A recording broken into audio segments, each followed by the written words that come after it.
Друзья, рада всех приветствовать на моем канале. Меня зовут Светлана. На календаре 24 ноября 2023 года. Начну, как обычно, с анонса. В первой части видео я представлю вашему вниманию прогресс за 2 недели моей вышивки, картины Happy Family, счастливая семья. А еще финиш праздничного сюжета «Ночь перед Рождеством». Затем, друзья, согласно традиции, сложившейся на канале, во второй части видео вновь состоится заседание нашего светского клуба. Сегодня мы продолжим экскурс по тайнам и загадкам древнего мира. В прошлом видео говорилось о том, что кроманьонцы произойти от неандертальцев не могли. Неандертальцы – это боковая, тупиковая ветвь эволюции. Недавно свой вклад в разгадку этой тайны внесли генетики. Они расшифровали генетический код неандертальцев и доказали, что генетически современные люди и неандертальцы различаются настолько, что можно утверждать, они имели общего предка, но примерно 600 тысяч лет назад их пути разошлись.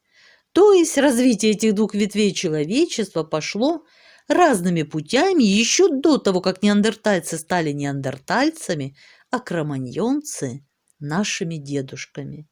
И на вопрос, а когда люди разделились на расы и народы, есть пока только общий ответ. Когда кончился ледниковый период, то есть климат стал меняться, кроманьонцам, которых было еще очень немного, пришлось искать новые охотничьи угодья. И они расселились по всем концам земли. Им приходилось приспосабливаться к новому климату. И, несмотря на различия в цвете кожи, люди остались одним видом. Где бы мы ни встретили человека, он принадлежит к виду Homo sapiens, то есть человек разумный. А вот как этому человеку удавалось бороться с природой, мы узнаем или вспомним на сегодняшнем заседании. Да, речь пойдет о загадках первобытных орудий. На многие, так сказать, каменные вопросы, оставленные нам позднепалеолитическими охотниками, экспериментаторам в конце концов удалось ответить, хотя этому ответу предшествовали длительные исследования на все, кроме одного, но весьма существенного. Даже многолетние исследования и опыты оказались тщетными, когда экспериментаторы пытались имитировать откалывание методом давления при изготовлении тонких кремневых, роговиковых или обсидиановых наконечников копий стрел длиной от нескольких сантиметров до нескольких дециметров. Многие из ученых все-таки признали свое поражение, и лишь несколько человек упорно продолжали эксперименты, добравшись до середины пути. Полностью же тайну удалось разгадать лишь американскому археологу Дону Крэбтри, который этой проблеме посвятил всю жизнь. Да, сегодня анонс подзатянулся. Друзья, если мне удалось вас заинтересовать, поставьте лайк, подпишитесь, кто еще не подписался. Активнее, товарищи, активнее. А сейчас вышивка. На начало отчетного периода дело было так. Друзья, хочу показать вам в день вышивальщицы счастье вышивальщицы. Вот такие участки, которые вышиваются одним цветом. Все, сейчас буду оформлять их на канве. И, наконец, последний символ на этом участке, который состоит из 509 крестиков. Да, вот так это выглядит на канве. Оп, и готов стульчик. Пол тоже вышит. И, друзья, мы с вами подошли к перемотке. Оп, готова и эта часть. Ну что, друзья, продвигаемся вправо. И это будет у нас третий угол. Надеюсь, в скорости он будет готов. Ну что, друзья, я приступила уже к вышивке последнего символа на данном выделенном участке. И состоит он из более 1000 крестиков. Вот я уже начала отмечать. И еще осталось 1069. Вот такая красота. Сейчас выключаю планшет, включаю сериальчик и вышиваем. Оп, и готов участочек. Все. Готов третий угол картины и темнейший угол комнаты наших героев. Слева, как вы видите, картина, ну или подобие. Дизайнер дает нам понять, что там висит картина. Ну вот, друзья, на сегодняшний день результат выглядит вот таким вот образом. Появляется еще одна створка ширмы, темная, теневая сторона, так сказать. За ней мы видим, просматривается икона Мадонна с младенцем. И сопровождать нас в вышивке осталась только галочка. Детки с бабушкой Эстер пока могут быть свободны, заниматься своими делами, отдохнуть от домашних дел, а возможно наоборот, как раз ими заняться. А вот так моя работа выглядит сегодня. Вышито уже 78,5% картины. В крестиках это составляет 81 660. За отчетный период мне удалось вышить 7870 крестиков. И со 104 тысяч нам осталось вышить 22 340 крестиков. И все, друзья, финиш. Как видите, сейчас мы с вами находимся на темной стороне картины. Ниже нас ждет еще 2 темнейших участка, а затем, при встрече с еще одним новым героем картины, наступит просветление в виде постели, голубей и непосредственно самого персонажа, доброго, заботливого хозяина этих миролюбивых пташек. А пока перед нами нововышитые области, которые особой яркостью оттенков и четкостью не обладают. Такие места слабо забавляют, зато вышиваются быстро и, хотел сказать, весело, но нет, друзья, не весело.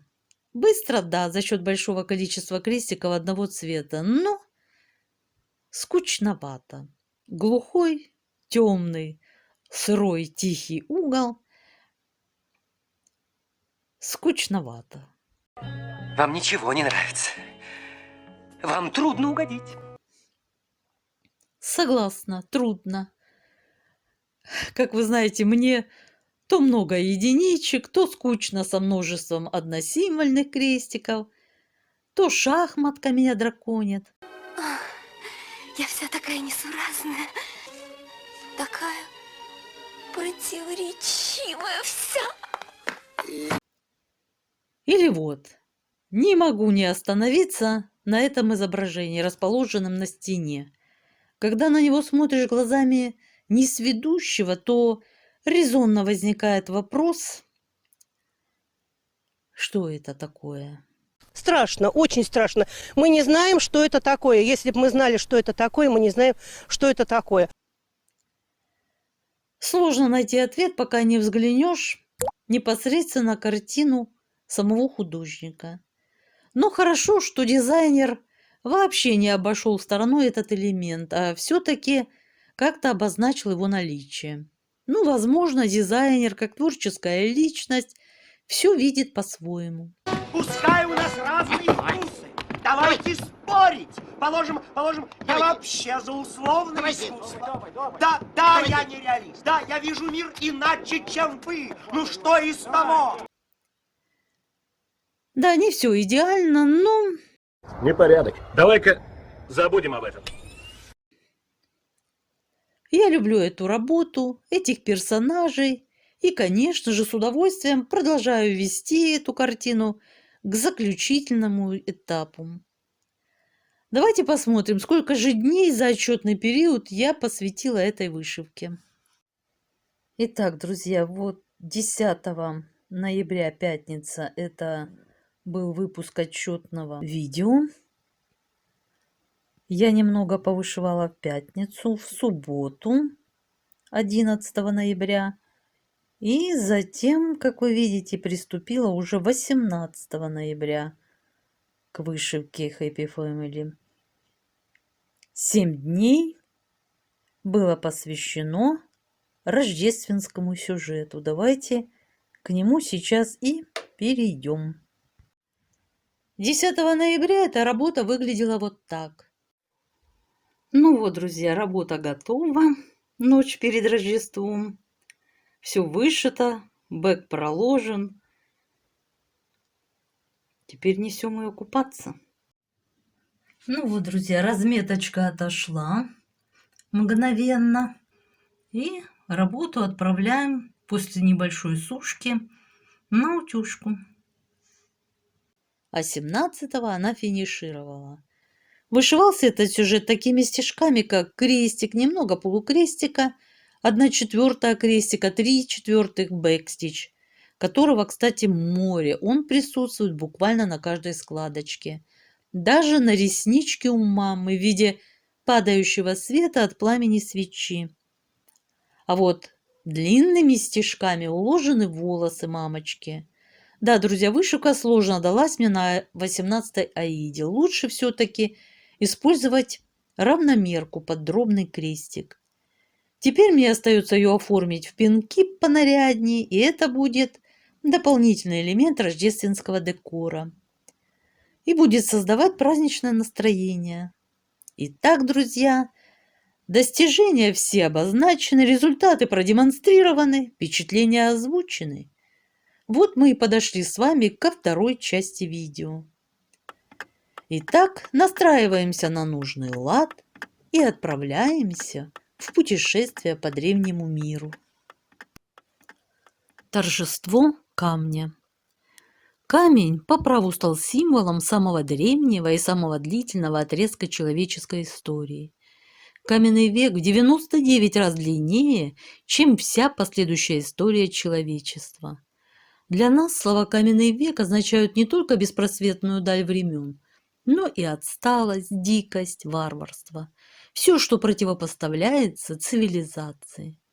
При этом в упоении своей технологической оснащенностью мы забываем, что именно жившим в каменном веке людям обязаны тем, что превратилось в сложные машины, облегчающие нашу жизнь. Огонь, колесо, лук, стрелы, копье, гарпун, лодка, посуда, одежда. Список можно продолжить. И, конечно, каменные орудия труда. Казалось бы, чего проще? Нашел камень и использую его на всю катушку. Но на самом деле процесс не только изготовления, но и отбора сырья для орудий труда был очень трудоемким и, кроме того, требовал знаний. Восстановить многовековой процесс накопления знаний и умений позволяет экспериментальная археология. Производственный процесс мог начаться лишь при наличии подходящего сырья. Что же использовалось? Привычный ответ звучит так: кремень. И неудивительно, потому что в школьных учебниках так написано. Для многих из нас каменная индустрия ассоциируется с кремнем. Но кремень и аналогичные горные породы, отличающиеся большой твердостью и одновременно способностью легко раскалываться с роковистым изломом, начали искать лишь позднепалеолитические каменотесы. Они отбивали от одного камня десятки длинных пластин или же наоборот мелких пластиночек микролитов, либо виртуозно моделировали ударным раскалыванием тонкие длинные наконечники, которые могли бы украсить любую художественную коллекцию. Самые грубые орудия рубила можно было изготовлять из любой более или менее твердой и выносливой горной породы. Поэтому неудивительно, что на более древних стоянках находят очень пеструю компанию горных пород и минералов. Кварцы, кварциты, базальты, диабазы, индезиты, порфириты, граниты, кальциты, доломиты, кварцевые песчаники, кремни, роговики, амфиболиты, зеленые сланцы, обсидианы, которые из разных районов были принесены в одно место речными потоками, морскими приливами, либо ледниковыми языками. Для древних охотников здесь был большой выбор. Но совершенное ручное рубило можно было изготовить не так быстро и далеко не из любого камня. Самые лучшие ручные рубила получались из колющихся пород – кремня, роговика, обсидиана. Кремниевое ручное рубило весом около 700 грамм современный экспериментатор после длительных опытов научился делать за полчаса. Настоящими мастерами каменотесного искусства были позднепалеолитические охотники. Они опытным путем в совершенстве познали и раскрыли основные физические и технические свойства различных видов камня и умели их не только оптимально использовать, но и приумножать.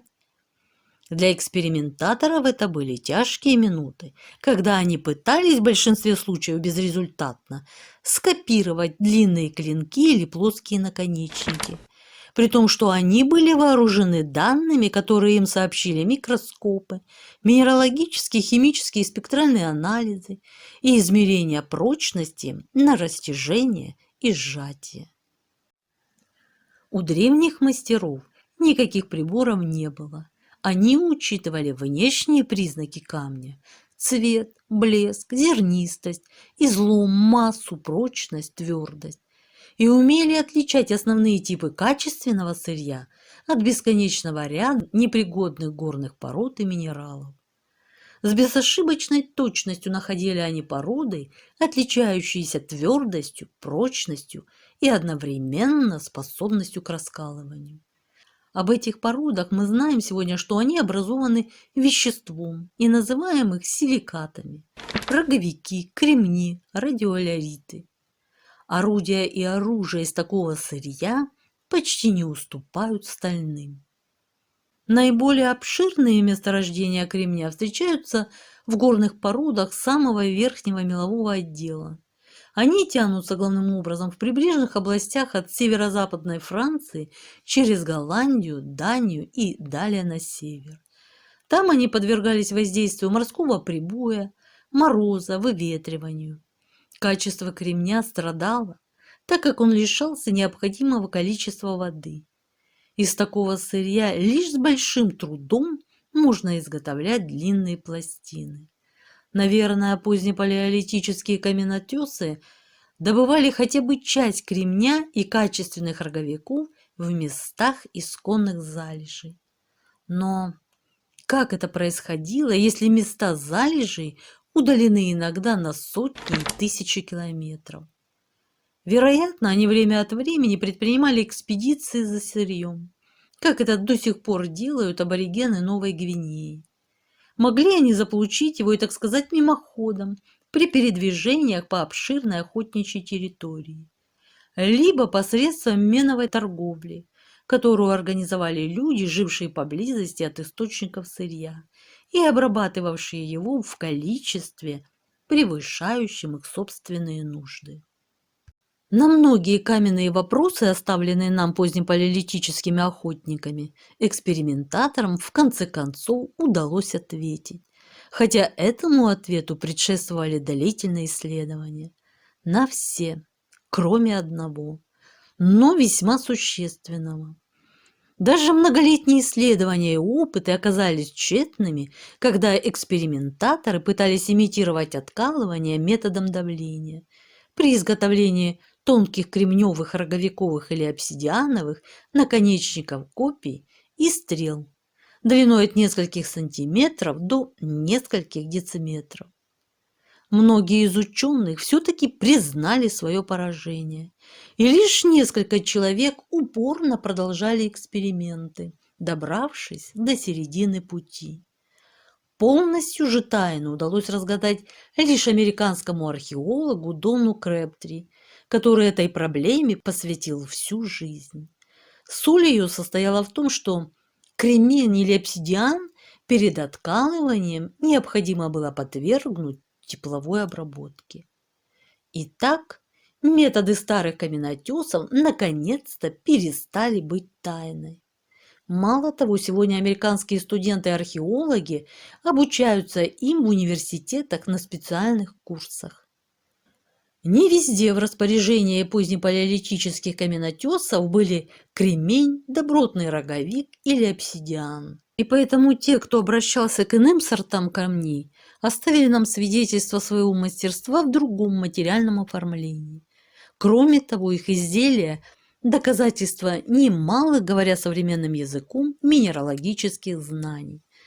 Например, когда археологи внимательно осмотрели все орудия из пещеры в Моравском карсте, оставленные охотниками на северных оленей, они, к великому своему удивлению, обнаружили, что 10-я часть их изготовлена не из простых серых, черных и коричневых кремней и роговиков, а из прекрасных прозрачных хрустальных отщепов и пластинок, которые, несомненно, были отбиты от крупных кристаллов. А поскольку такие в Моравском карсте встречаются редко, один минералог высказал предположение, что хрустальное сырье происходит из австрийских Альп, что побудило охотников на оленей использовать этот красивый и редкий камень. Мы, вероятно, уже никогда этого не узнаем. Горный хрусталь – минерал более твердый, чем роговики и кремень, но зато более хрупкий. В отличие от силикатов, горный хрусталь меньше страдает от недостатка влаги. Однако положительные результаты достигаются только ударами вдоль определенных кристаллографических направлений. Другие удары превращают кристалл в груду бесполезных обломков. У кристаллов высокого качества можно даже при слабом ударе вдоль нужного направления получить тонкие, почти плоские отщепы. Поперечный удар в середину кристалла также приводит к его разбиванию. Так вот, каменотесы действовали строго в соответствии с этими основными минералогическими правилами. Сколько же поколений экспериментировало для того, чтобы накопить нужные знания? Неолит принес новые типы каменных орудий, топоры и тесла, изготавливавшиеся главным образом шлифованием и сверлением из горных пород, отличавшихся твердостью, вязкостью и стираемостью и небольшой изнашиваемостью. Европейские каменотесы неолита очень любили зеленые сланцы, свойства которых в некоторых отношениях приближаются к металлу. Кое-где, например, на севере Европы, земледельцы, правда, использовали также кремневые топоры, но те были более хрупкими, и при рубке леса быстрее ломались. Кроме того, твердый кремень не поддавался сверлению доступными тогда способами, и его приходилось вставлять в расщеп деревянной рукоятки. Такой захват был менее надежным и крепким, нежели у топорища, вставлявшегося в просверленное отверстие топора из зеленого сланца. Шлифованные орудия древние земледельцы использовали для рубки леса, уборки подроста, строительства жилищ и различных конструкций и для производства самых разнообразных деревянных предметов. В 1972 году археологи-экспериментаторы попытались подробнее изучить производственные промыслы с применением шлифованных орудий. Предварительно заготовке была придана необходимая форма. Шлифовка – процесс весьма длительный, и поэтому нужно максимально устранить ненужную массу. Топор был отшлифован за несколько десятков минут. Потом топор терли о кожу, и он приобретал матовый черный блеск, столь характерный и привычный у доисторических оригиналов. Применяя описанную технологию, экспериментаторы изготовили несколько непросверленных топоров и одно кладкообразное рубило. Время, необходимое на изготовление, колебалось в зависимости от размеров и формы орудия – от 3 до 9 часов. При изготовлении сверленных орудий нужно было добавить еще одну операцию, которая в доисторические времена осуществлялась с применением деревянного или костяного сверла, вращаемого обеими руками либо луком. За час отверстие углублялось приблизительно на 3 мм. На шлифовку топоров неолитического типа из мягких горных пород требовалось от 90 до 150 минут. С нефрита, отличавшегося колоссальной твердостью, экспериментатор за час шлифовки при огромном физическом напряжении снимал только 20 граммов массы. За 20 дней 4 экспериментатора изготовили серию нефритовых топоров, тесел и ножей. Самые мелкие предметы были весом около 50 грамм, самые большие топоры до 2 килограмм. На изготовление крупных орудий уходило по 30-35 часов, мелких – 5-10 часов. В энеолите мастерство шлифовальщиков камня достигло кульминации. Некоторые топоры-молоты с граненым телом, колпаковидной тыльной частью и верообразно расходящимся лезвием являются подлинно художественными изделиями, некими каменными скульптурами. Они, видимо, не предназначались для практического употребления, а служили, скорее всего, знаками власти либо предметами культа. Эти предметы до сих пор не отважился скопировать ни один экспериментатор. Ясно, что за такую задачу может взяться лишь опытный каменотес или скульптор, который не пожалеет ни времени, ни труда. Наступил конец энеолита, и вместе с ним конец долгой эры трудовых и ратных орудий из колотого и шлифованного камня. Не следует, конечно, это представлять так, будто словно по приказу все жители доисторической Европы собрали вдруг в кучу свои каменные изделия, отнесли их в музей, а дома их уже поджидали новенькие блестящие металлические инструменты. Наоборот, вопреки археологическому календарю, по которому уже давно на дворе была эпоха бронзы, люди еще продолжали использовать каменные орудия и в мирном, и в ратном труде. Нового материала было мало, а кое-где он вообще появился довольно поздно. Конечно, изготовление рубил и топоров – занятие хоть и важное, но уж очень прозаичное. В древности делали не менее важные культовые предметы, причем использовали для этого тоже камни, но очень красивые. Особое место среди нежных опалов, строгих халцедонов и загадочных агатов занимает камень, само имя которого вызывает ощущение девственной чистоты и прохлады. Этот камень – хрусталь. Плиний-старший почти 2000 лет назад писал об этом камне.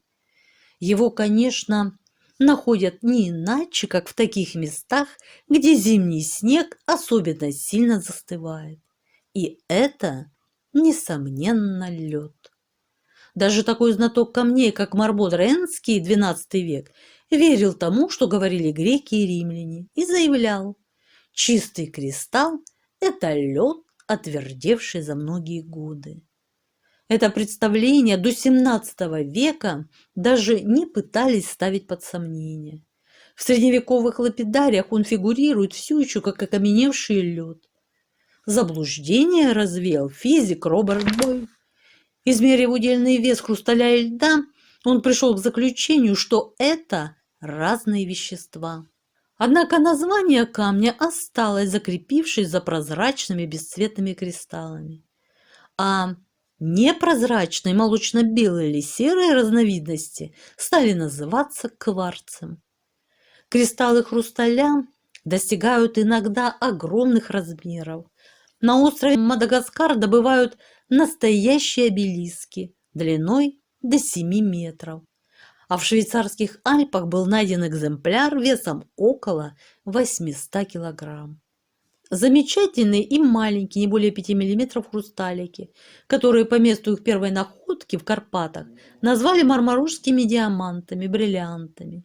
Затем их стали находить и в других местах. Эти безупречные по форме пирамидки ярко искрятся на солнце. Они настолько красивы, что их вставляют в ювелирные изделия без предварительной огранки. Благодаря своей лучезарной чистоте и чрезвычайной твердости горный хрусталь с древнейших времен ценился как художественный материал. Из горного хрусталя изготавливали линзы и магические шары. Линзами жрецы зажигали божественный огонь на храмовых жертвенниках. В глубокой древности жрецы Тибета, пропуская через хрустальные шары солнечный свет, фокусировали лучи и прижигали раны, которые удивительно быстро затягивались. Хрусталь, в отличие от стекла, пропускает ультрафиолетовые лучи, которые благотворно действуют на заживление ран. Сейчас кварцевые лампы нашли применение в медицине. Считается, что хрусталь является счастливым камнем для женщин, помогает в любви и избавляет от дурных сновидений.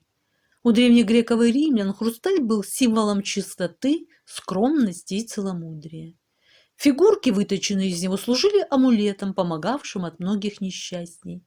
Как амулет его носят на цепочке в кармане. Ограненный хрусталь, вставленный в перстень, по поверьям, дает владельцу ясность помыслов и избавляет от неприятных ситуаций. Считается также, что он укрепляет память и вносит ясность в отношении своего владельца с окружающими людьми. Искусные гадатели читают в его кристаллах или хорошо выточенных шарах картины прошлого и будущего. Для этого шар закрепляют в темной комнате так, чтобы на него падал луч света, наполняя его сиянием. И длительное время смотрят на шар, не мигая и концентрируя волю на желании увидеть искомый предмет. Иногда укрепляют хрустальный шарик на шелковой нити и, держа ее в руках, приказывают ему качаться, мысленно задавая шарику вопрос. Очевидно, для подобных же предсказаний в Древней Америке служил череп, изготовленный из очень чистого кристалла хрусталя. Исследователи индейских цивилизаций долгое время считали, что легенда о голове смерти не имеет реальных оснований. Но в 1927 году в британском Гондурасе археолог-любитель Митчелл Хеджес откопал в куче мусора в одном из храмов древнего города Майя Луба-Антони череп, сделанный из кристаллического кварца-хрусталя, весом около 5 килограммов. Он сверкал и просвечивал насквозь. Нижняя челюсть, закрепленная в полированных гнездах, колебалась от малейшего прикосновения. И голова смерти казалась живой, говорящей.